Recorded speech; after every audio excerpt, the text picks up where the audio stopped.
The world's version of confidence is ego. Yeah. The biblical version of confidence is conviction. Yeah. Are you convicted Right. by your belief, Right. what God has called you to do, Right. and you're going to do it even if you make a fool of yourself? Yeah. Because again, humility, it's not about us at the end of the day. Yep. And for the people that are like, I don't want to make it about me. I'm like, well, sweetheart, by thinking that, you are making it about you. Like, I think that I see what you did there. by being like, oh, I don't want to come across and be misunderstood as egotistical or vain or more convicted and hurt someone's feelings. I'm like, then you're thinking that you're more powerful than what God can do in them through you. Totally. And in that's pride, not humility. Absolutely. And so flipping it on its head is saying, I'm actually okay to humble myself, show up online, potentially be misunderstood and make a fool because I am so convicted in what God's called me to do. When you meet brand and that conviction is where things actually start to, you see movement.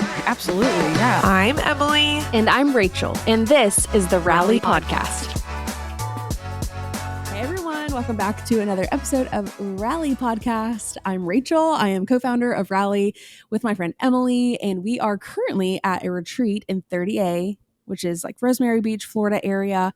Beautiful, stunning, can't get over it. We keep being like, I can't believe we're here. This is incredible. Yeah. What an experience. This, however, that's sitting with me is my friend Sarah, and she is all things fun. We brought Sarah in as a speaker because I'd say you're just like an expert in brand, in knowing how to be like face forward with what feels so familiar to you in your head, and you're just trying to make it make sense to everybody else. Messaging, you're just like overall pro. So we thought, how cool would it be to bring our speaker a little bit more behind the scenes to spend some time with you and download something that's for you if you weren't here in person at the retreat. So Sarah, welcome. Well, thank you so much. This is incredible, first off. Like, right? Yeah. Where am I? What's going on? I know. I'm like, did the rapture happen and tomorrow? we actually are in heaven and we just missed the gate somehow? Yeah, I think so. Pretty sure that's what happened. Pretty sure that's what happened, actually. It's so good.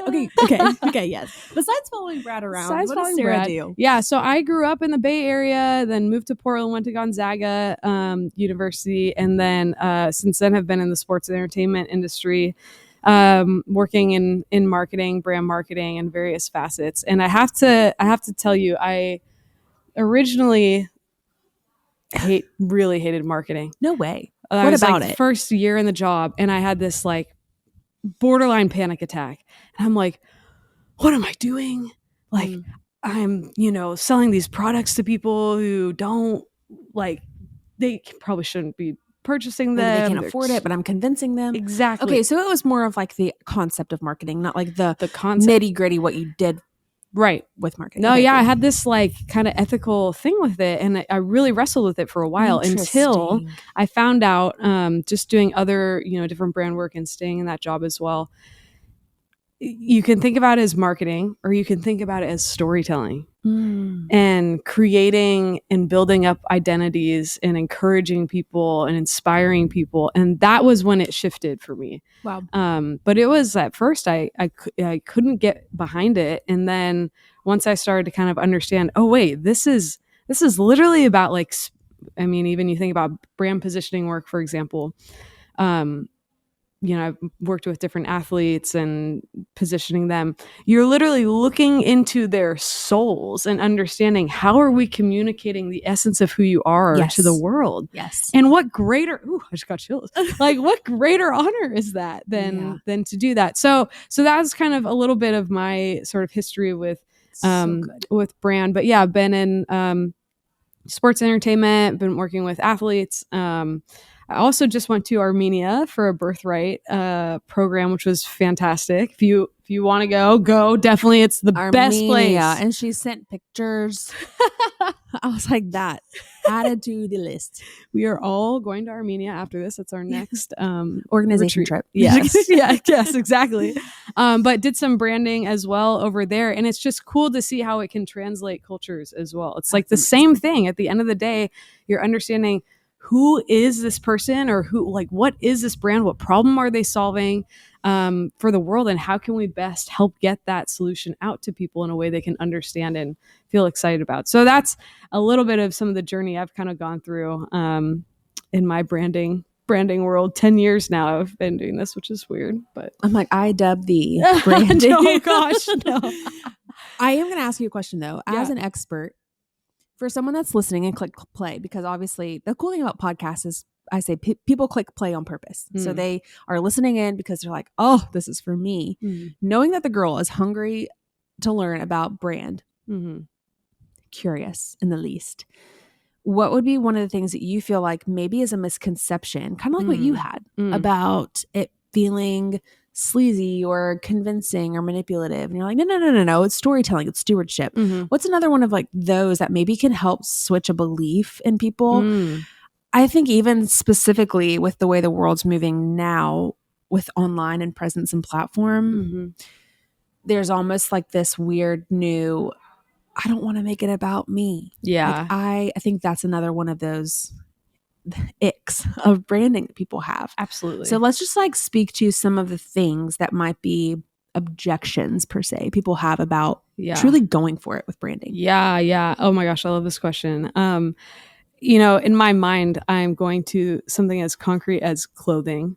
I had like beef with clothes. I was like, this is, like I was total tomboy growing up, just like, was always in sweats and just playing sports and never thought about clothes. And which is so interesting to me because you always show up in the cutest things. Oh, thank you. Oh my gosh. That's newer. And that's Sarah 2.0. The 2.0. And I, all my different friends would be in clothes. I'm kind of in the like fashion clothing world, and they just like would obsess over it. And I had full on debates with people about this. I'm like, why are you spending so much time, energy, effort into an appearance and clothing? And at certain point, again, it flipped for me. It's like it can become an idol, which is where it crosses the line. But if it's not an idol for you, it can be utilized to help convey what's deeply inside of you. Like bringing that inside out. Yes, exactly. And I'm like, oh, it's a way where I can get someone to feel the joy that I have or feel the peace that I have. Or like, for example, right now, what you're wearing. Love it. What does it make Rachel viewers at home? What does this make you feel if video podcast? Yeah. Okay. Yeah. We're going for it. Like pink on pink. I am joyful. I am happy. I'm excited. I'm energized. And tell me if that is not your very soul, right? You're reflecting a part of your soul to someone in a creative way. And so, I use this example as like a really tangible example to communicate two things. One, I think one misconception is that branding is just the outer appearance. No. No, straight to jail. It's a no. It is a reflection of what is inside. That's so good. And so I think the branding work then really, really must start with what is inside. Like what are the true values? What is the story? What has been the journey? Who makes you? And furthermore, it reflects God's creation. It's like a way to honor God. Like, he did the whole thing. I don't know if it was a conveyor belt or if he just like snapped or whatever. He went through the process of making you, right? Like, I think we can owe it to ourselves to understand who did he create me to be, and really go through that internal journey before then being able to reflect it out to the world to be as an expression of, this is who he created me to be. This is what I feel. And like you passed on this joy to me this morning just through your outfit, for example. That's just one thing. I'm not a big clothes person, but it makes me think of even like being an author and writing a book. It's like you have to design a cover that makes people want to open it and read the inside. What did I work the hardest on? The inside. Yeah. But it's like no one's going to pull it off a shelf if it doesn't convey what is on the inside. Yep. And also so confusing when you pull it off a shelf because you thought it was going to be one thing and it actually ends up being another because of what was on the outside. So again, like the creatives and the messaging and the stories are all pillars of branding and cannot stand alone. Right. So I love that. Yeah. Yeah. And it's, I think it's why I wrestled with branding and marketing. It felt so fake to me, but I think you can tell. And even you like watching this right now, you can probably identify brands that where it's like, yeah, there's something off in my gut about this, or they feel like they're being really loud, but maybe there's not really actually any depth to it, versus a brand where like there's probably a product that you would pitch me right now, or a person that you would pitch me right now. Go listen to their podcast.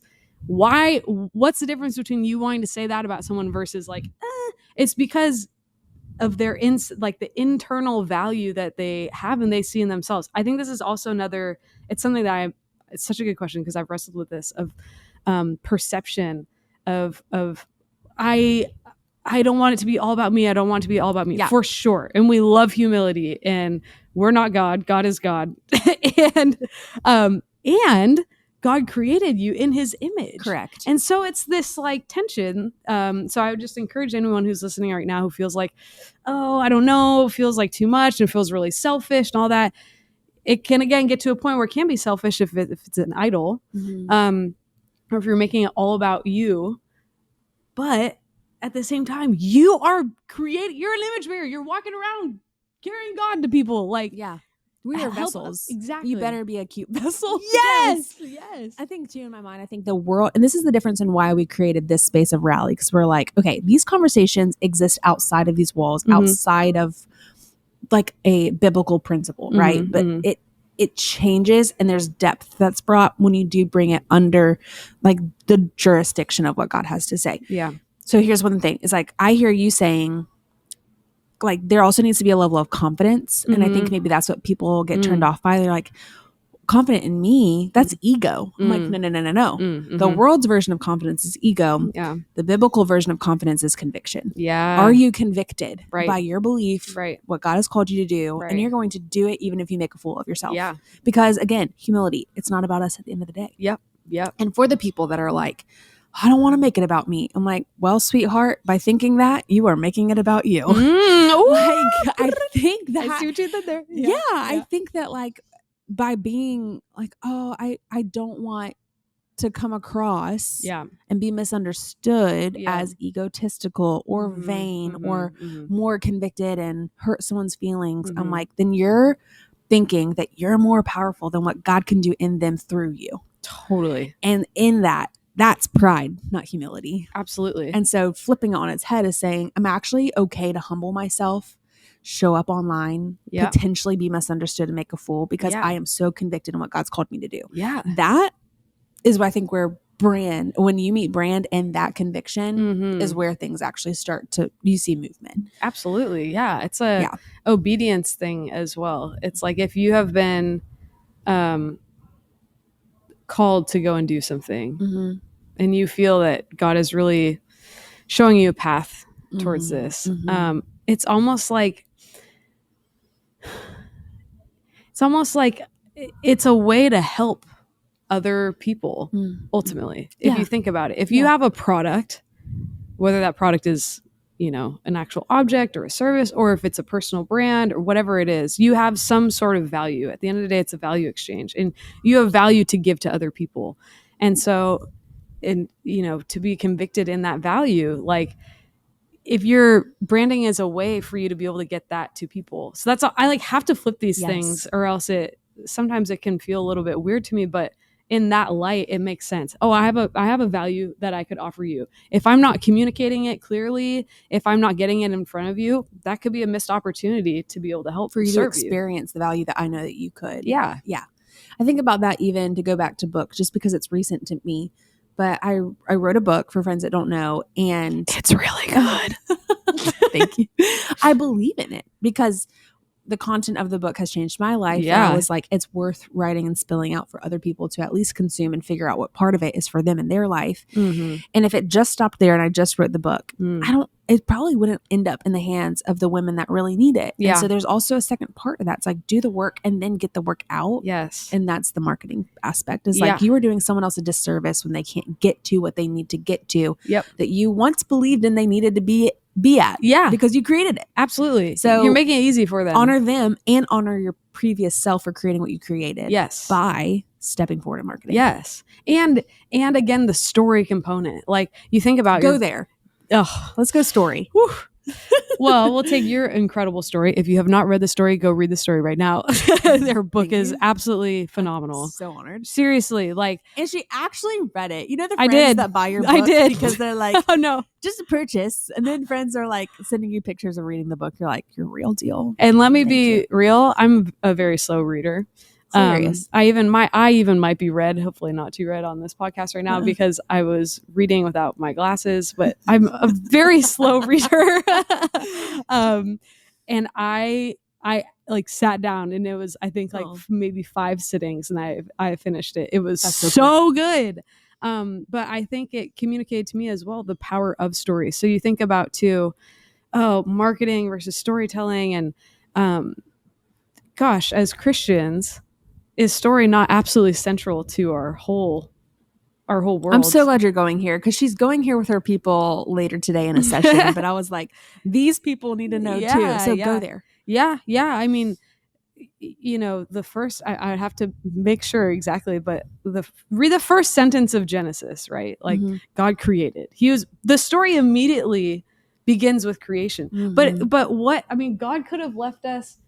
I don't know. God could have left us all types of things to be able to point towards him. He left us a story. Yeah, it's so cool. And even if you, and not to get too deep into this, but if you look into other religions, that is actually one very distinct factor that Christianity has in comparison. We are centered in story. You go and read other texts from other religions, it's very sporadic. It doesn't add up. It's not really a story. There's no thread line. Interesting. Let alone a thread line that's connected by so many people over thousands of years. Like it's insane. We literally, God gave us a story to connect with us and to bring us to him. And if you can frame it that way, if God created a story to connect us with him and we are made in his image, is not the way we connect with each other through story. And so, like going back to your book, I mean, I was crying, I was laughing, I was visualizing, and through that I was learning, and you were teaching me so many things. I had so many underlines, like, and so again, I think that's another way you can start to think about, you know, it's marketing, it's branding, it's storytelling, and you have an opportunity to tell the story that you're living with to be able to help other people as well. So good. I was talking to a friend that's downstairs at this retreat. I was talking to her yesterday and she was like, specifically talking story meets content. She said, I feel like it's really tricky for whenever I'm posting, isn't that funny? Instagram calls them stories. Yeah, right. She's like, I'm posting a story. I feel like if I just invited people like into my motherhood journey, what does that have to do with my offer? And I'm like, everything. Because again, people aren't buying into your product. They're buying into your story. Yeah. And if you don't have your story straight, it's probably not being reflected either. Right. So I think that's so good. Like before, I think we're so tempted to be like, what are the creatives? What are the colors? What are my fonts? Yes. And they think brand. Yeah. Like, oh, no. Yeah. That's step 3. Yes. Step 1 is why, who, how, conviction, confidence. Yeah. Step 2 is and then what do those people need? How do I portray that? And then step 3 is, all right, now let's talk color. It's like trying to build a house.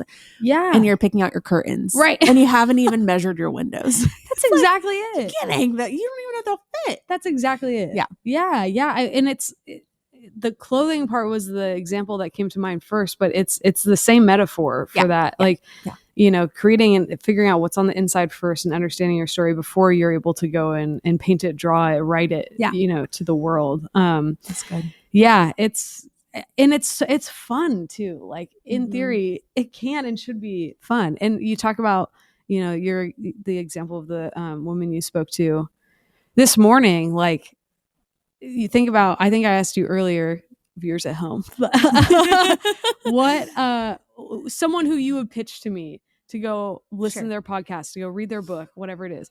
Chances are, if you're really like actively excited about pitching someone, you know something Enough about them. Yeah. More than just the product that they sell, right? Mm-hmm, Because to your mm-hmm. point, it's establishing that trust with someone from a distance and connection. Again, Yes. like a appropriate level of vulnerability to whatever your, discernment is. Like Totally. it just is creating more connections with people, which and then helps them trust you, which and then or in turn then helps you engage with them more.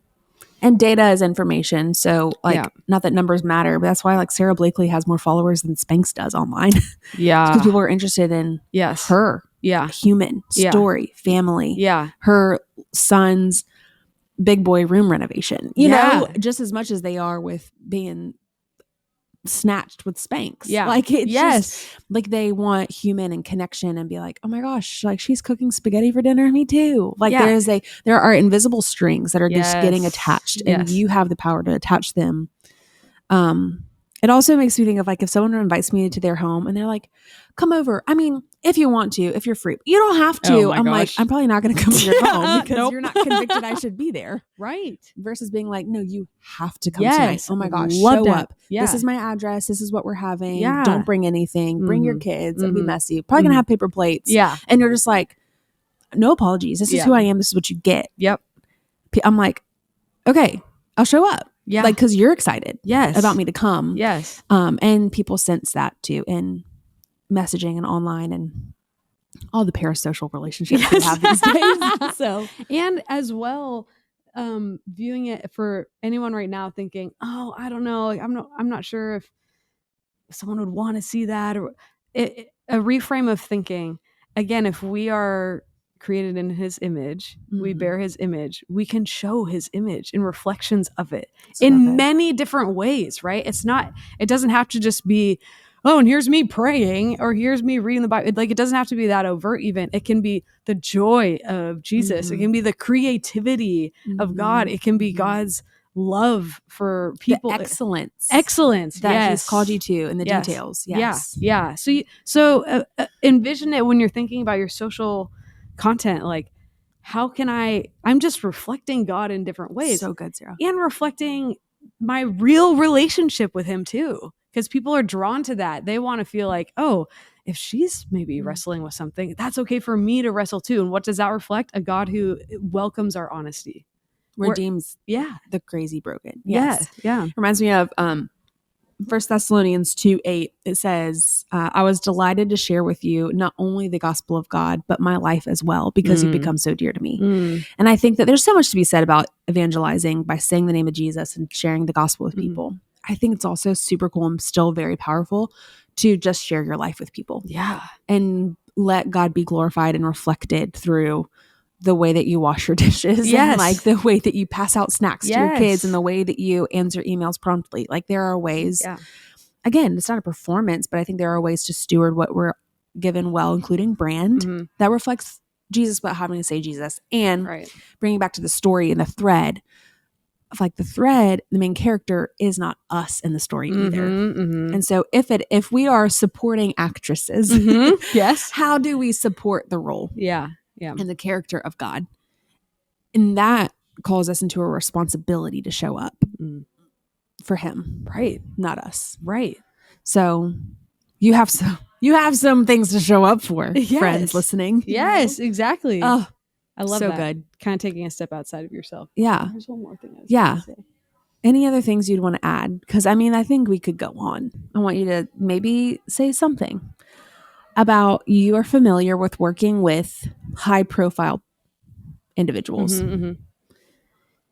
Is it fascinating? I wouldn't say my job is to work with high profile individuals, but I think it brings me around other high profile friends. And what's so interesting is like, there might be, we said this in the car the other day. We're like, there are niched products.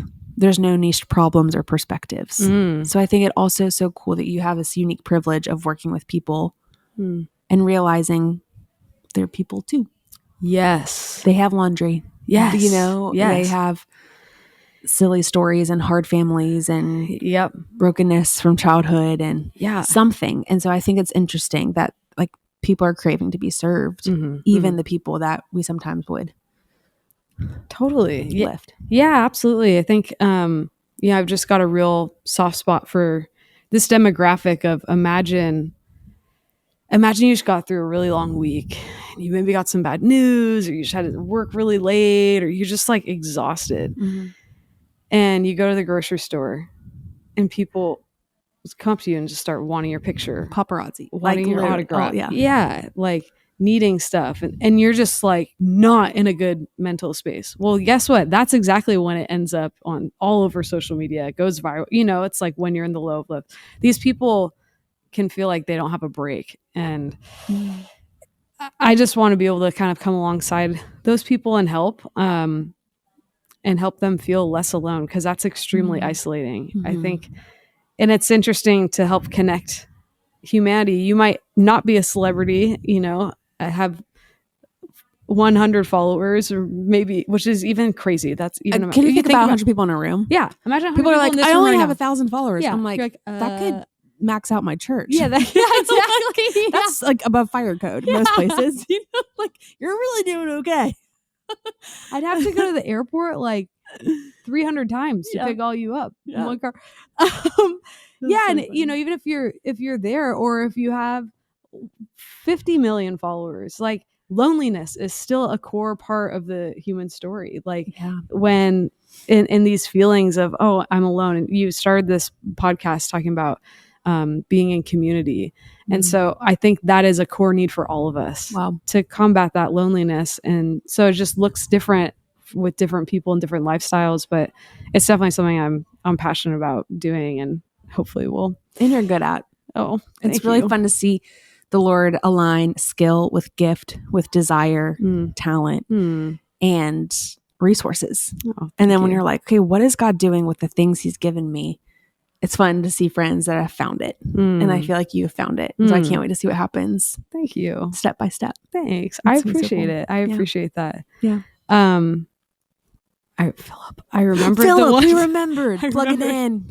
I will say one final thing to share would be, you were talking about, we were talking a little bit about not having to be super overt, or like, it doesn't have to be sharing Bible verses. We can reflect the many parts of God and many different people, and where different kind of places that they're at in their faith journey. I'll just tell one quick story to close that.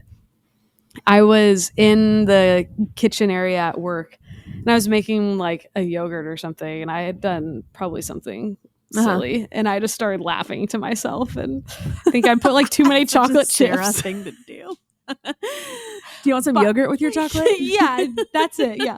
I get the yogurt so I could just eat the chocolate chips. So I had poured a ton of chocolate chips into my yogurt, probably like way too many. And I just start laughing. And this lady, Miko, comes into the kitchen at the same time. And we've worked together for years.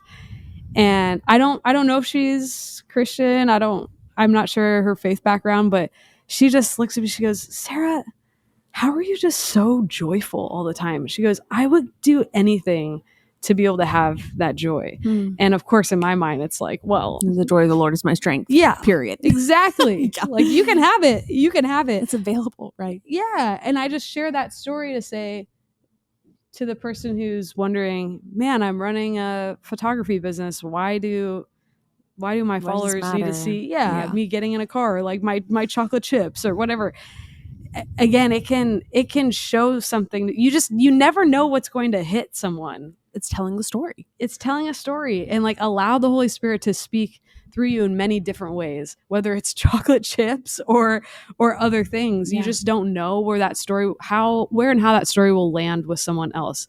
And so I think it's our job to just show up authentically with, I put too many chocolate chips in my yogurt today, or I did whatever. And then that might hit someone like, wow, that person has a lot of joy. I wonder where they get it. You know what I mean? Yeah, so totally, I think sometimes we like think we have to plan everything out, and this will land this way with this exact person.